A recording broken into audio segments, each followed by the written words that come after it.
Cocoa Cola में नींबू डालते ही घंटों का काम होगा मिनटों में और ढेर सारे पैसे की होगी बचत। देखिए एक कटोरी में डाल देंगे कोका कोला, जो यूज किया हो वो भी चलेगा। उसमें डाल देंगे 1 चम्मच बेकिंग सोडा और उसमें निचोड़ देंगे आधा टुकड़ा नींबू।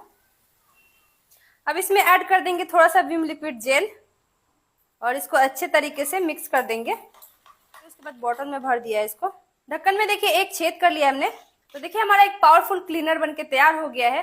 तो देखिए हमारा कढ़ाई इसमें तला हुआ था, तो इसको देखिए कितना जला हुआ है पीछे से। तो इसको डालेंगे इस कवर के अंदर और इसी से इसको घीस देंगे, तो बहुत आसानी से ये साफ हो जाएगा। तो देखिए देखते देखते ये सेकेंडों में चमकने लगा है। तो अब अंदर के साइड में और थोड़ा सा डाल के और इसको अंदर भी साफ कर लेंगे। तो देखिए मैंने इसको धो दिया है और देखिए पहले कितना ज्यादा जला हुआ था और पूरा साफ हो गया है अंदर से बाहर से भी। तो आइडिया अच्छा लगा तो वीडियो को लाइक करें, शेयर करें, पेज को फॉलो करें।